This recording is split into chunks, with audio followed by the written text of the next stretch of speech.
Cuando la gente piensa en África, suele imaginarlo como un continente homogéneo, habitado por una población a la que denominan simplemente negra. Pero la realidad histórica y genética es radicalmente distinta.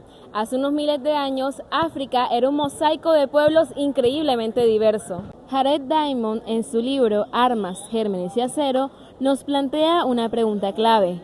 ¿Por qué la población conocida como negra, los bantúes, terminó dominando casi todo el continente?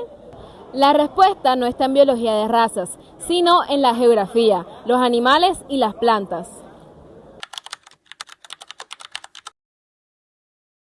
Para entender cómo cambió África, primero debemos saber quiénes vivían allí hacia el año 1000 a.C. Diamond clasifica a los habitantes del continente en 5 grandes grupos según sus características físicas y lingüísticas. El primer grupo son los negros, quienes se ubicaban en la zona subsahariana y occidental. El segundo son los blancos del norte de África y del Cuerno de África. Los otros 3 grupos suelen ser olvidados, pero son cruciales. El tercer grupo son los pigmeos, cazadores-recolectores de baja estatura que vivían en las profundas selvas de África Central. El cuarto grupo son los khoisan o bosquímanos. Son famosos por sus lenguas con sonidos de clic y predominaban en toda África Central. Normalmente eran cazadores. Y el quinto grupo, sorprendentemente, fueron los indonesios que colonizaron la isla de Madagascar. ¿Cómo es que un continente tan diverso terminó siendo predominantemente negro? Todo esto se debió a una revolución tecnológica, la agricultura. Diamond explica que el destino de estos pueblos no dependía de su inteligencia, sino de las plantas que tenían a su alrededor para domesticar. El norte de África y el creciente fértil tuvieron la ventaja del trigo y la cebada, lo que permitió el auge en Egipto. Pero al sur del Sahara el clima era muy diferente. Los negros de África Occidental y del Sahel tuvieron la fortuna de contar con plantas domesticables espectaculares, como el sorgo, el mijo y el ñame africano. Por el contrario, los pigmeos en la selva y los khoisan de las zonas áridas del sur no tenían suficientes plantas nativas para las agriculturas a gran escala. Mientras que un cazador-recolector necesita grandes extensiones de tierra para poder alimentar a su grupo, un agricultor negro en África Occidental puede producir grandes excedentes de comida en un espacio mucho más reducido. Esto provocó una explosión demográfica sin precedentes entre las poblaciones negras.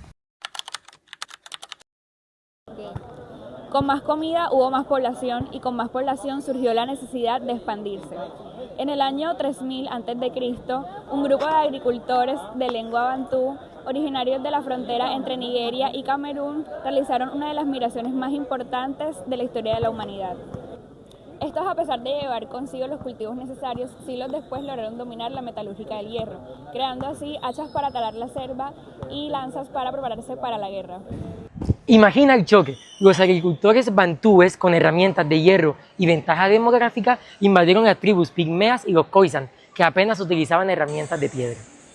Los pigmeos fueron desplazados a selvas muy densas donde los cultivos bantú no funcionaban, mientras que los khoisan fueron desmados hacia los desiertos de Karairi, donde por falta de lluvias no se podía hacer la agricultura bantú.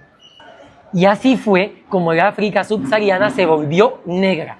Fue una conquista demográfica y tecnológica.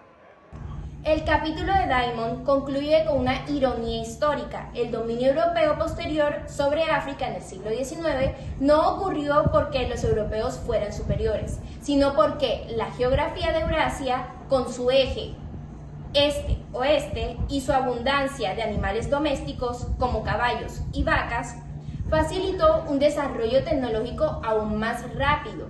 Al final, como África se volvió negra, es la prueba de que la historia humana está moldeada por el entorno. No fueron los genes, fue el hierro, fue el mijo y el sorgo lo que redibujó el mapa de todo un continente.